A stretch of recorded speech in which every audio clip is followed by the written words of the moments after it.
Tony nominee and SpongeBob SquarePants the Musical is now on the biggest movie of my lifetime. I'm so excited for Wicked. I've already seen it. I can't wait to see it many more times. Ethan Slater, thank you for chatting with me. Tell us all about your character. Well, thanks for having me. I'm so glad you loved it. I'm so proud of this movie. And Boq is a Munchkin, Boq Woodsman. He is somebody who is coming from Munchkinland, this sort of like insular community, agricultural society, going to Shiz, and his whole world is changing. He's looking for a place where he belongs, and he kind of, in looking for love, ends up finding these friends in this first movie that mean a lot to him. I think what I love about Boq is the way that even though he doesn't intend to go there, his relationship with Nessa becomes something really beautiful. And I loved working with Marissa on creating that relationship there. And then, as John Chu has talked about, sometimes Wicked is about what happens when you pull the curtain back and you reveal the truth and how you handle that moment. So that'll come in part 2, I guess. Coming in part 2, I can't wait to see it next. But this movie, it's all about part 1 right now, and it is picture perfect casting with you as Boq, with Ariana Grande as Galinda, as Cynthia Erivo as Elphaba. I mean, it could not be cast better when everyone wanted these roles. What is it like working with them in this incredible cast?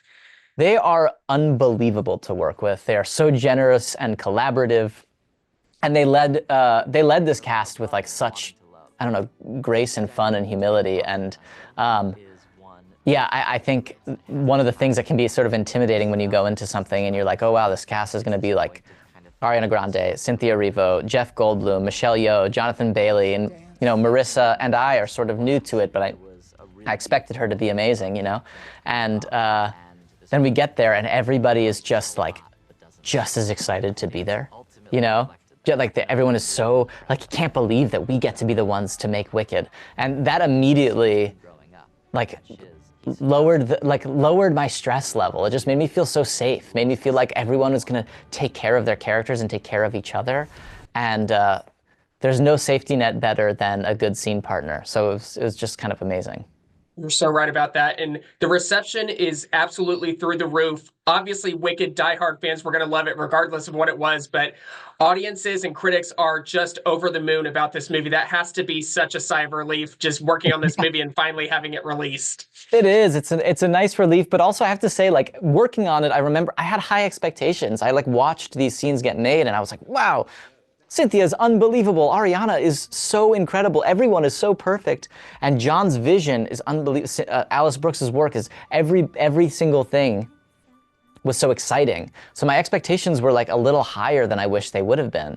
And then I went to the first time I got to see the movie, and I was a total mess. It exceeded every expectation that was already pretty high. And as somebody who really I care about film, and I care about musical theater, and I care about the future of musical movies and this art form that I grew up loving. And so to be a part of something that feels like a really huge step in the continuation of this tradition is I don't know, it's like an honor. I don't know what better word to use. It's an honor to be able to watch it. I'm already looking forward to part 2, but for now, I'm going to see part 1 many more times in theaters. Thank you so much, Ethan. Stands up to a rewatch. Thank you. I appreciate it. Yes, it does. Thank you.